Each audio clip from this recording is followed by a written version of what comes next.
Selamat pagi teman-teman semuanya. Kita dari kelompok 5 akan membahas terkait dengan omni-channel strategy. Beranggotakan ada Amelia Farah Salsabila, ada Angela Nuraktavia Wibisono, ada Mbak Murniasi, dan Kak Sheila Devinda Permatasari.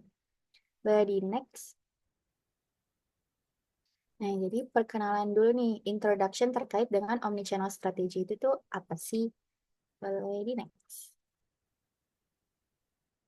Jadi, omnichannel strategy itu adalah salah satu strategi pemasaran yang mengintegrasikan atau menggabungkan berbagai channel, saluran pemasaran, mulai dari online, offline, terus mobile, atau juga sosial media. Nah, dengan tujuan agar konsumen itu mendapatkan pengalaman yang seamless, jadi nggak terputus-putus di setiap saluran-saluran tersebut. Ready next. Nah, ada case study-nya di sini tuh merek Levi's, jadi jeans. Nah, Levi's ini tuh dia menggunakan berbagai macam saluran untuk penjualannya. Nah, dari berbagai macam saluran penjualannya itu, sepertiga penjualan itu dari saluran si Levi's-nya sendiri. Nah, dua pertiganya itu dari mitranya yang bernama Macy's. Nah, karena dia punya tokonya sendiri, salurannya sendiri, terus dia juga punya dari mitranya si Macy's itu, Levi's harus menjaga konsistensi pengalaman pelanggannya lewat 3 poin utama. Yang pertama lewat teknologi, jadi perjalanan perjalanan pelanggan itu mudah dan seamless kayak yang tadi si strategi omnichannel. Terus kolaborasi sama mitra tokonya si Macy's itu. Dan yang ketiga, adanya integrasi antara di online dan juga di offline. Nah, jadi kesimpulannya si strategi omnichannel yang baik ini ketika pelanggan itu bisa membeli dengan mudah, kapanpun, dan lewat saluran channel apapun yang pelanggan itu sukai. Jadi next. Nah, tapi dalam perjalanan omnichannel strategi itu ada tantangan-tantangannya atau key challenges. Boleh di next. Tantangannya ada apa aja? Yang pertama ada dari online only retailers. Jadi ini tuh penjual yang cuman punya toko online. Nah, kalau misalkan dia cuma punya toko online, biasanya tantangannya itu biaya untuk mendapatkan pelanggan itu tuh lebih tinggi. Terus harus bersaing keras nih untuk menarik perhatian dan karena dia harus bersaing, akhirnya pengeluaran untuk menarik perhatian pelanggan itu lebih besar juga, namanya itu share of wallet. Dan yang ketiga, beberapa dari mereka akhirnya memutuskan mau nggak mau buka toko fisik untuk melengkapi strategi omnichannel yang mereka ingin lakukan. Boleh di next.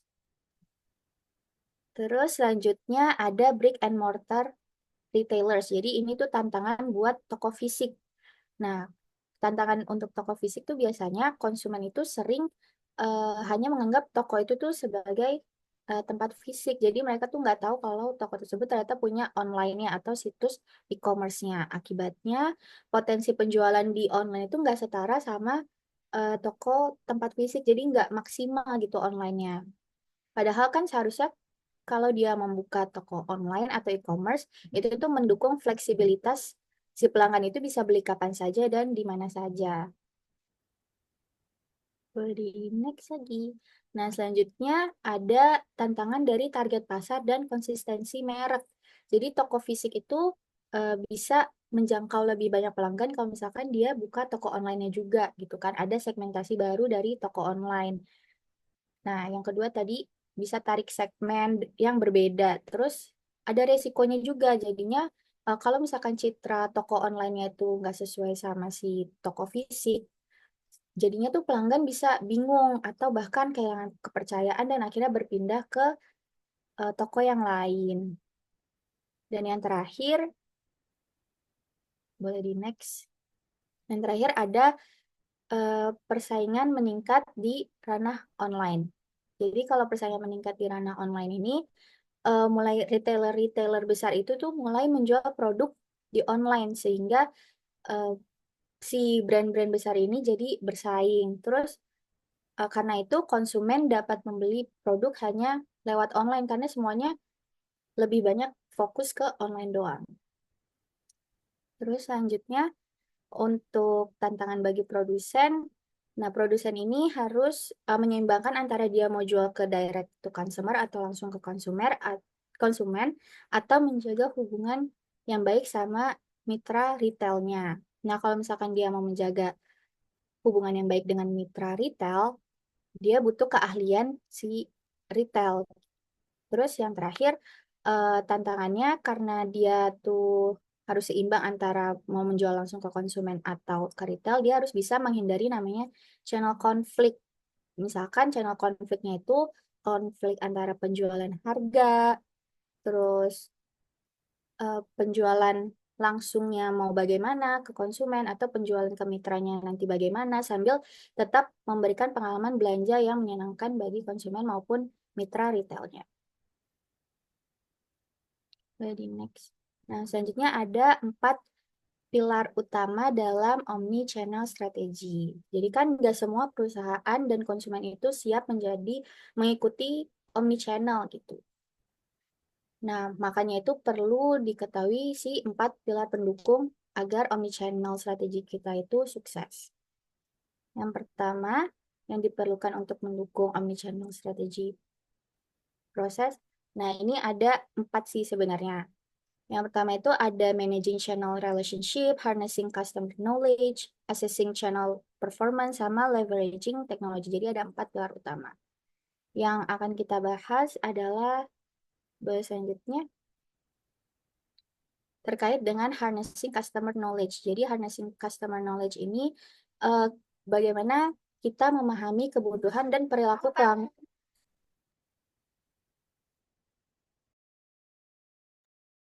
bagaimana kita memahami kebutuhan dan perilaku pelanggan di semua saluran.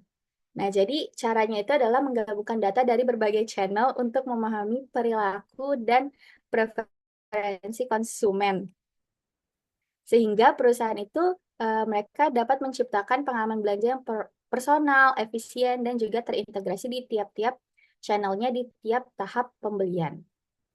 Contohnya itu Wedimax. Contohnya itu ada dari Starbucks. Jadi Starbucks ini kan dia punya mobile app. Nah, mobile app-nya itu di sini tuh dia bisa mengumpulkan data-data konsumen dari si aplikasi mobile itu atau juga dari transaksi di toko. Terus ada di mobile app-nya Starbucks itu kan ada namanya loyalty programnya dan juga interaksi online. Nah, hasilnya dari data-data tersebut Starbucks dapat meningkatkan loyalitas dan frekuensi kunjungan pelanggan. Jadi,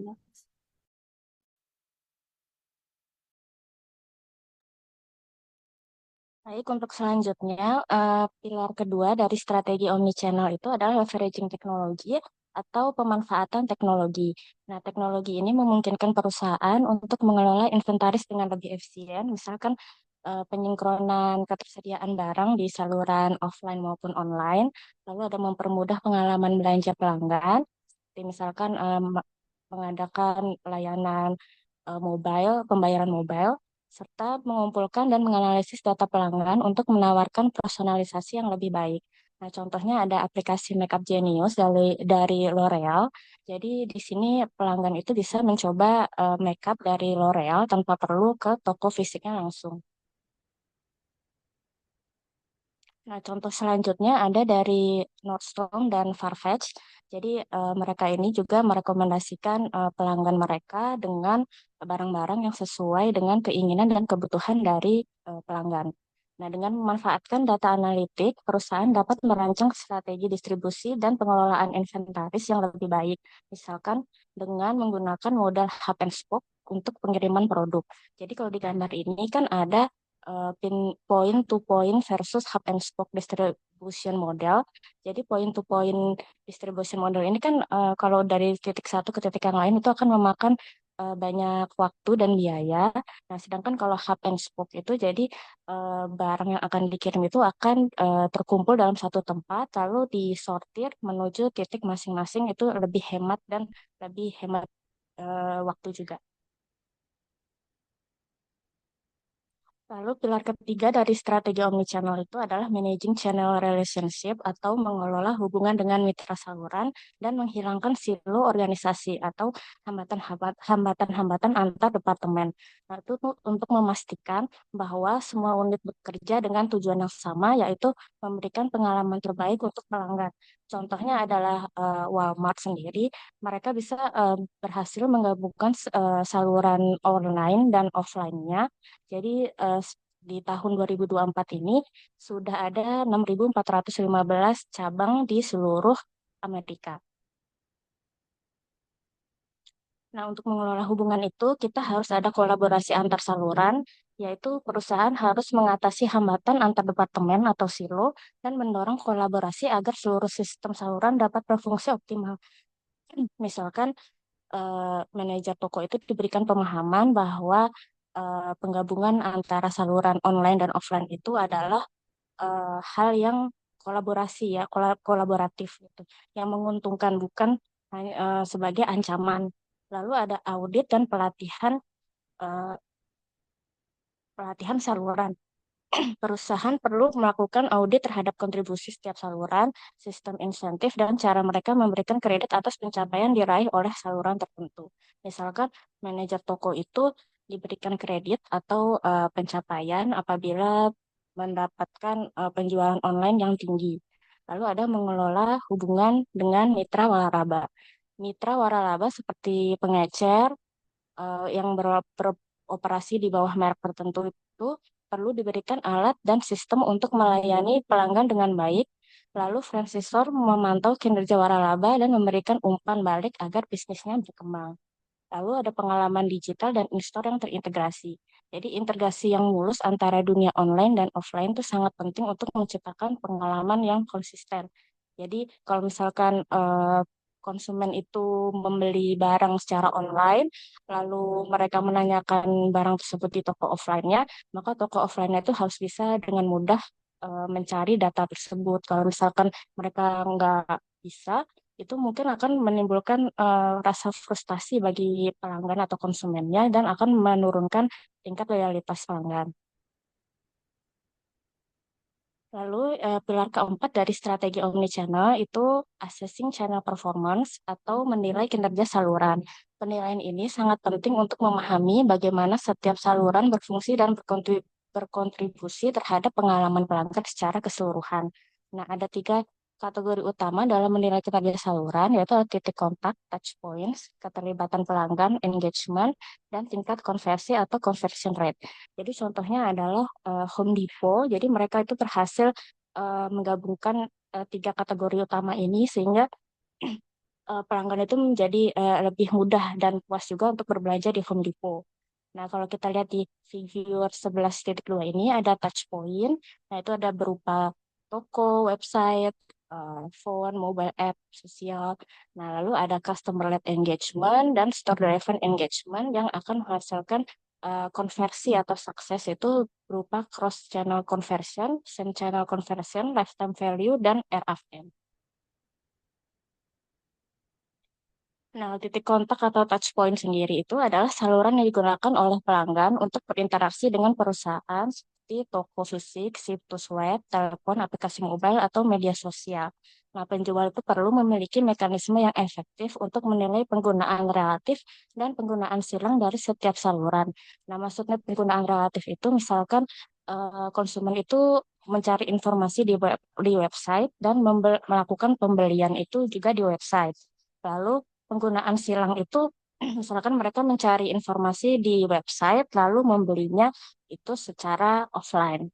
Lalu ada keterlibatan pelanggan atau engagement itu didorong ada dua ya, ada yang dari toko sama yang dipimpin oleh pelanggan.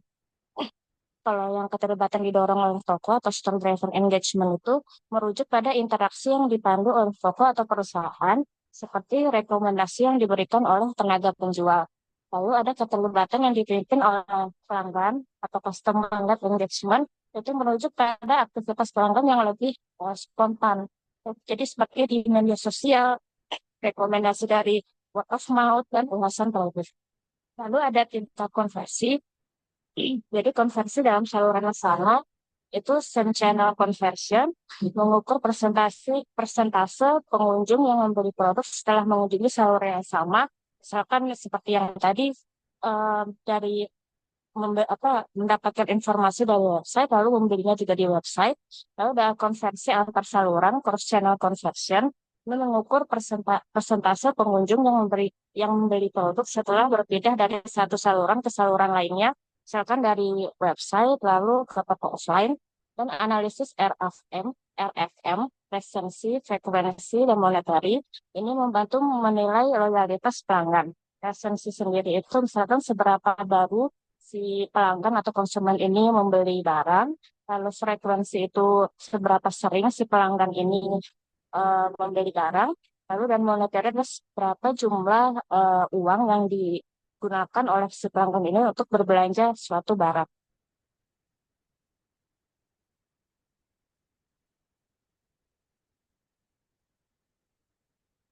Selanjutnya akan dijelaskan oleh Amel.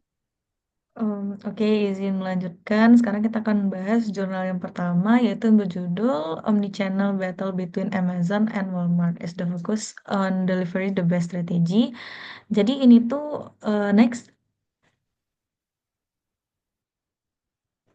Nah, jadi ini tuh dari latar belakangnya, itu tuh dia yang pertama fenomenanya. Fenomenanya itu kan omnichannel retail itu udah menjadi tren dalam 10 tahun terakhir ini. Jadi akhir-akhir ini tuh udah banyak retail yang memperlakukan omnichannel.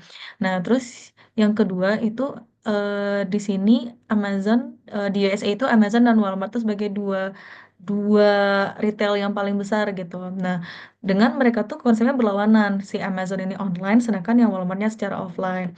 Nah, jadi sedangkan sekarang itu mereka udah mulai memasuki ranah lawan dalam artian si Walmart ini yang awalnya dia offline, dia mulai ke arah online. Sedangkan yang Amazon yang awalnya dia online, dia mulai masuk ke ranah offline.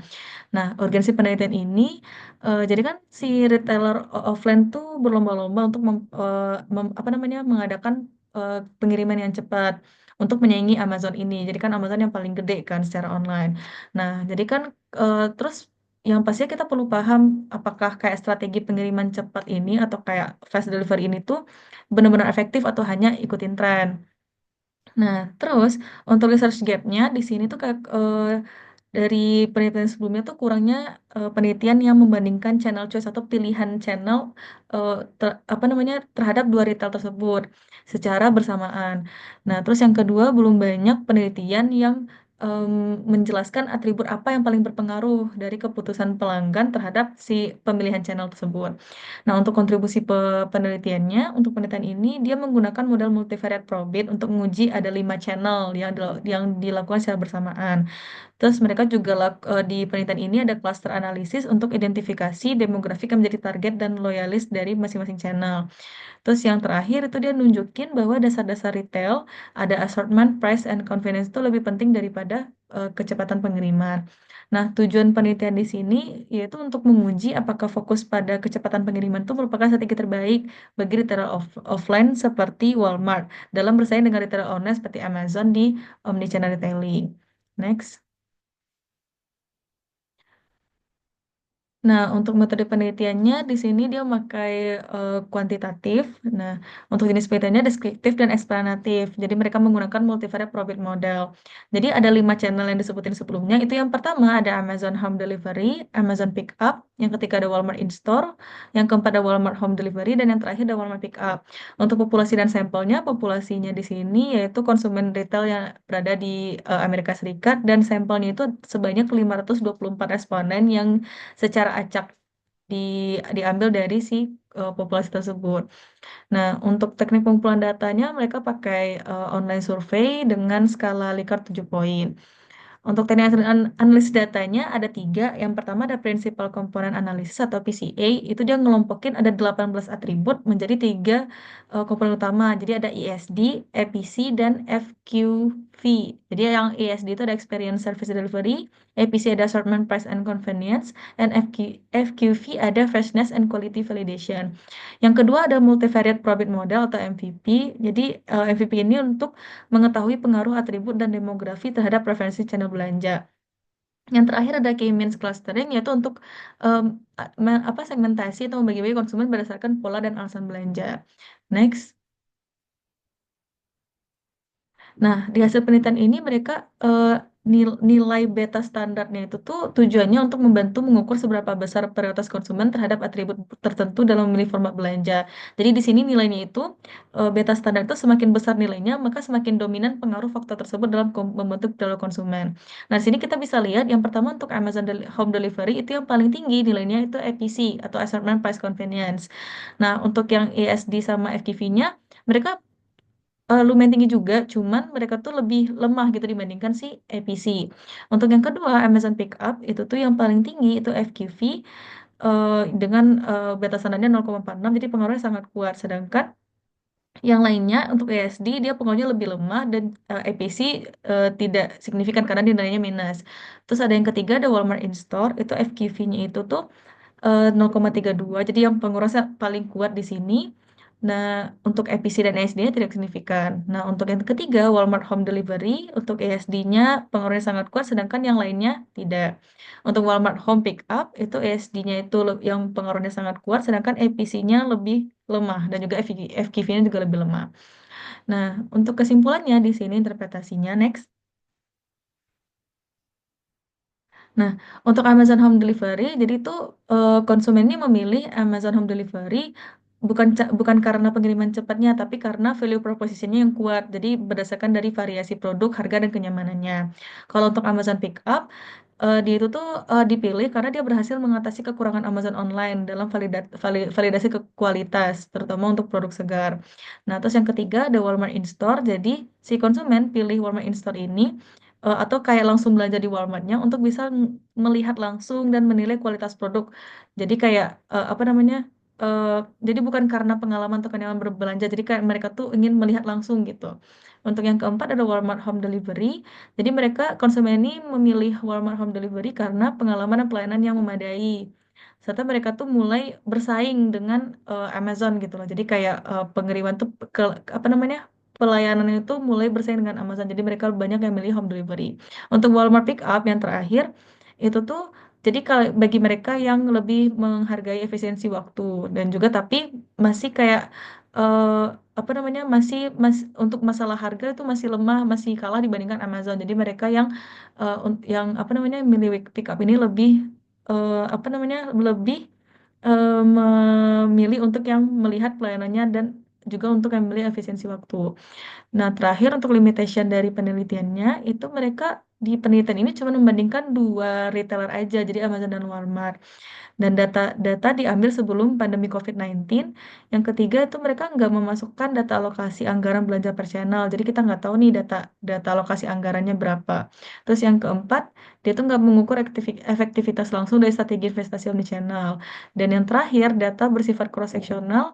Jadi kayak belum menangkap dinamika jangka panjang dari si retailer tersebut. Next akan dilanjutkan oleh Mbak Murni. Baik, terima kasih Amel. Hmm, oke, selanjutnya kita akan bahas tentang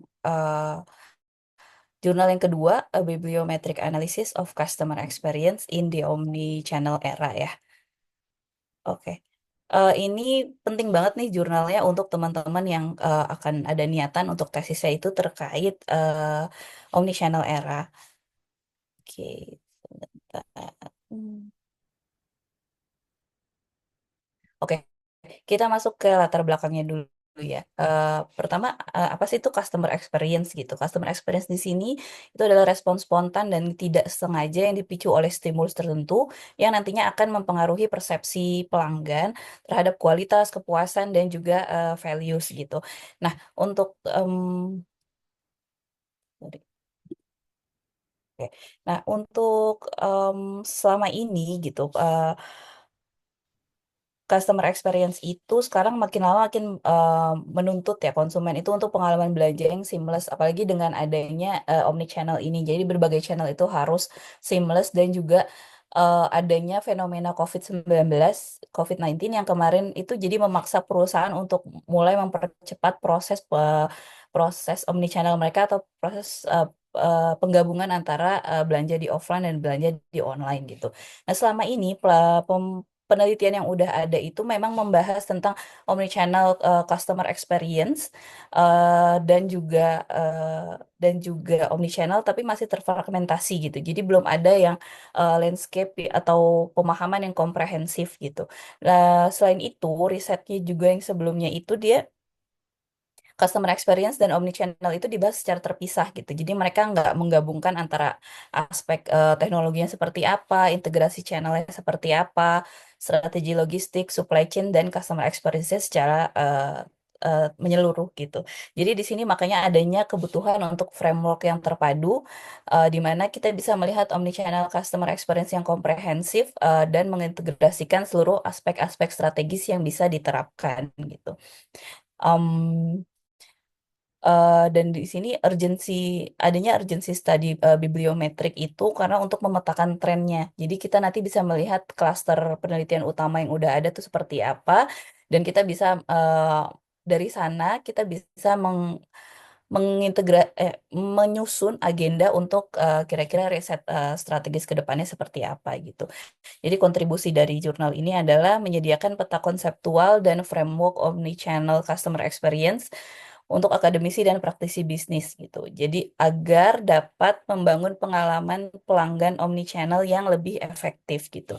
Jadi tujuan penelitiannya adalah tujuan utamanya ya itu mengembangkan comprehensive theoretical framework untuk implementasi strategi omnichannel customer experience. Boleh next? Oke, untuk desain penelitiannya di sini jenis penelitiannya ini pakai bibliometric analysis ya. Kenapa sih kita pakai itu? Karena untuk menyederhanakan data dalam jumlah besar untuk nanti jadi gambaran komprehensif yang menunjukkan kondisi terkini dari kerangka intelektual dan pola yang muncul dalam suatu bidang atau topik penelitian tertentu. Di sini itu kita bisa nanti melihat pola yang muncul dari omnichannel dan customer experience. Seperti bisa dilihat di gambar, proses proses analisis bibliometrik ini akan melalui 4 tahapan. Pertama, data collection and cleansing. Ini di sini kita akan identifikasi kata kunci, pengumpulan data dari WOS, dan standarisasi istilah-istilah. Setelah itu, masuk ke performance analysis. Di sini akan dilihat evaluasi kontribusi penulis seperti apa, institusinya, jurnal, dan artikel-artikel intinya. Lalu selanjutnya akan ada science mapping. Di sini uh, bakal dilihat polanya nih. Akan ada analisis co-citation, co-word, dan strategic diagram untuk memetakan peta intelektualnya. Nah, setelahnya itu dari situ barulah dari 3 hal itu akan dirumuskan penyusunan framework omnichannel customer experience-nya. Boleh next? Untuk populasi dan sampelnya, populasi di sini itu artikel akademik yang terkait dengan omnichannel customer experience dari tahun 2014 sampai pertengahan Juni 2023. Sumber datanya ini Web of Science WOS database, dan keyword yang digunakan adalah customer experience and omnichannel or omni dash channel. Kriteria seleksinya di sini artikelnya yang berbahasa Inggris aja, sudah di peer review dan kategori artikel jurnal. Jadi untuk yang conference paper atau book chapter itu nggak termasuk gitu. Jumlah sampelnya memang di sini tidak disebutkan secara eksplisit. Next. Oke, dari desain penelitian tadi yang sudah dilakukan, kita langsung masuk ke hasil penelitiannya. Di sini seperti tadi dijelaskan ya, akan ada kita peneliti menggunakan kombinasi dari metode bibliometrik. Jadi ada co-citation, co-word, dan strategic diagram. Di sini tuh dengan 3 kombinasi metode ini bisa terlihat tema-tema utama dan subtema yang berpengaruh tinggi, terus arah riset masa depan yang potensialnya bakalan kayak gimana, dan pentingnya integrasi antara strategi omnichannel customer experience, brand authenticity, teknologi, logistik, dan keberlanjutan atau sustainability. Kita lihat yang di tabel co-citation-nya ya. Co-citation ini terbentuk 4 klaster utama. Jadi klaster pertama itu klaster strategi retail omnichannel. Jadi ini termasuk di jurnal-jurnal yang membahas tentang pengukuran, faktor adopsi, dan tantangan implementasi seperti apa. Lalu klaster kedua ada klaster transisi ke omnichannel. Itu termasuk integrasi channel, penggunaan teknologi, dan dampak terhadap pengalaman pelanggan gimana atau customer experience-nya seperti apa. Klaster yang ketiga itu ada klaster tantangan logistik dalam transisi ke retail omnichannel dan klaster yang keempat itu klaster efektivitas strategi pemenuhan omnichannel dalam retail. Sedangkan kalau misalnya di tabel yang cohort, ini juga sama, ada muncul 4 klaster. Klaster pertama ini ada klaster dampak e-commerce terhadap kepuasan dan nilai pelanggan. Di sini itu masuknya ada pengaruh adopsi e-commerce, persepsi risiko, dan kualitas layanan terhadap kepuasan pelanggan serta niat pembelian. Klaster kedua ada klaster teknologi dan pengalaman pelanggan ya. Di sini termasuk peran teknologi dalam meningkatkan pengalaman pelanggan dan khususnya itu di integrasi saluran dan kualitas integrasinya itu sendiri. Yang ketiga itu ada klaster optimalisasi operasi omni channel, sorry. Ini termasuknya aspek manajemen seperti apa, itu termasuk desain dan manajemen supply chain-nya seperti apa, retail operation-nya seperti apa, teknologi dan strategi pemenuhannya. Eh, Klaster yang keempat ada klaster perilaku konsumen dan strategi pemenuhan omnichannel. Jadi perilaku konsumen online ini seperti apa, terus strategi fulfillment-nya atau pemenuhannya seperti apa, dan faktor-faktor apa sih yang mempengaruhi perilaku pembelian baik itu di offline ataupun di online. Gitu. Untuk di tabel yang terakhir ini dengan metode strategic diagram, ini dia muncul ada 5 klaster utama. Jadi pertama ada cluster impact.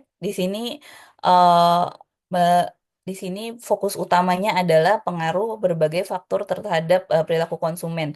Jadi mulai kayak promosi produk, terus produknya juga seperti apa, dinamika pasar, informasi layanan, sama persepsi konsumen gitu. Klaster kedua ada klaster quality. Di sini maksudnya adalah fokus utamanya kualitas dalam retail omnichannel dan hubungannya dengan kepuasan pelanggan. Klaster ketiga itu ada klaster information technology. Jadi masuknya fokus utamanya adopsi dan dampak teknologi informasi di konteksnya di offline dan di online gitu. Jadi misalnya kayak persepsi risiko di e-commerce seperti apa, terus teknologi adaptationnya seperti apa, utility dan faktor trustnya tuh seperti apa gitu. Terus ada juga klaster yang keempat ini klaster supply chain. Jadi ini fokusnya itu ke optimalisasi sama supply chain management. Dan klaster terakhir itu ada cluster operation. Ini sebetulnya tema yang masih tercukup baru ya gitu. Jadi strategi pemenuhan pesanan dalam e-commerce. Jadi mulai dari desain gudangnya seperti apa, sistem pemrosesannya seperti apa, kapabilitas dinamikanya seperti apa, dan logistik dalam belanja online itu seperti apa gitu. Boleh next? Dari klaster-klaster tadi yang sudah terbentuk gitu dianalisis lalu peneliti ini akhirnya em, menyajikan propose theoretical framework gitu yang terkait dengan omnichannel customer experience. Kalau bisa dilihat di apa di model ini ini menggunakan pendekatan paradigma SOR ya atau stimulus organism response gitu. Dari stimulusnya ini dari stimulus itu termasuk dari channel integration quality-nya. Jadi konfigurasi layanan sama interaksinya seperti apa. Dan juga di bawah nih ada yang terkait dengan logistik service ya. Kayak gitu. Lalu nanti dari organismenya itu ada customer experience-nya. Ini ada 6 dimensinya, ada afektif, kognitif, fisik, relasional, sensorik, sama simbolik gitu. Dan dari responnya ini adalah niat penggunaan omnichannel dan loyalitas pelanggan atau customer loyalty gitu. Nah, em, brand di sini juga ada brand authenticity. Kalau tadi dari SOR itu em, dari channel integration quality dan em, logistic service itu mempengaruhi ke customer experience, lalu nanti mem- mempengaruhi ke loyalty dan niat penggunaan gitu. Nah, kalau brand authenticity di sini masuknya sebagai mediasi ya, mediasi antara pengalaman belanja ke omni channel usage intention dan customer loyalty gitu. Ada juga di sini ada variabel lainnya teknologi use di sini atau penggunaan teknologi, dia itu masuknya sebagai variabel moderasi yang nantinya akan memperkuat hubungan antara integrasi channelnya dengan customer experience itu sendiri. Next. Selain theoretical framework yang tadi sudah dipropose, ada juga peneliti yang mempropose omnichannel supply chain-nya gitu. Nah, ini tuh didasarkan pada klaster 3 dan 4. Jadi, di sini bisa kita lihat struktur rantai pasok omnichannel yang menggambarkan aliran produk dan interaksi pelanggan yang terintegrasi antara saluran online dan offline. Jadi, kalau barang itu bergerak dari pemasok atau supplier ke produsen, ke retailer, lalu ke pelanggan melalui berbagai jalur seperti toko fisik kayak e-lockers atau layanan antar dengan alur. Jadi di sini kelihatan ya dari ada panahnya dari supplier ke manufacturer ke retailer ke store ke last mile delivery dan customer gitu. Nah, setiap titik-titik ini nih termasuk toko itu dia bisa berfungsi sebagai omnichannel distribution center ya untuk meningkatkan efisiensi. Nah, titik-titik ini yang bisa dimanfaatkan oleh pihak manajemen gitu atau pihak perusahaan untuk mengefisiensikan em, mengefisiensikan service yang diberikan atau mengefisiensikan alur konsumen untuk mendapatkan barangnya gitu. Di sini ada fulfillment strategisnya. Jadi sekarang tuh pelanggan tuh punya banyak pilihan pemenuhan pesanan ya. Jadi seperti kalau bisa dibaca di sini ada eh, BOPS, buy online, pick up in store. Jadi beli via website, ambil langsung di toko. Ada juga buy online ship to store, jadi belinya online tapi dikirim ke toko lain gitu. Ada juga BOSS atau buy online ship from store gitu, dikirim dari toko terdekat ke rumah gitu. Ada juga um, buy online deliver to home, jadi dikirim dari gudang langsung ke rumahnya gitu. Ada juga yang buy online return in store gitu, jadi kita bisa beli online tapi kalau misalnya ada retur atau kita pengen melakukan pengembalian itu bisa kembalikan langsung ke toko fisiknya gitu. di di catatan juga kalau misalnya kalau misalnya di sini itu model ini itu mengedepankan sustainable supply chain management ya atau kayak keberlanjutan gitu. Jadi fokusnya ini pada efisiensi energi dan pengurangan emisi. Dengan strategi ini diharapkan perusahaan dapat memberikan pengalaman pelanggan yang fleksibel, cepat dan ramah lingkungan. Gitu. Boleh next. Jadi dari hasil penelitian tadi kita bisa simpulkan kalau studi ini itu menyusun kerangka OCX atau Omnichannel Customer Experience yang berbasis paradigma ya. Paradigma SOR ya. Stimulus Organism Response yang tadi sudah kita bahas. Jadi itu dia meng-highlight peran integrasi channel, layanan logistik dan pengalaman pelanggan serta loyalitas sebagai responsnya gitu. Penelitian ini juga menyusun struktur rantai pasok omnichannel atau framework theoretical ya tadi sebagai bagian dari layanan logistik untuk mendukung penerapan omnichannel customer experience secara strategis. Dari jurnal ini kontribusi akademiknya adalah itu bisa menjadi dasar untuk mengeksplorasi lanjut omnichannel customer experience melalui studi kuantitatif atau studi kasus lintas sektor dan konteks global. Terus implikasi praktisnya seperti apa sih? Manajer-manajer atau perusahaan itu bisa menggunakan framework ini untuk merancang pengalaman pelanggan yang konsisten di seluruh titik interaksi fisik dan digital yang tentunya nanti akan memberikan pengalaman yang seamless kepada konsumen gitu.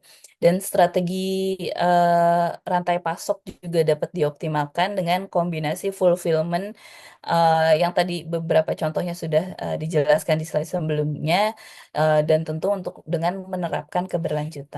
Next.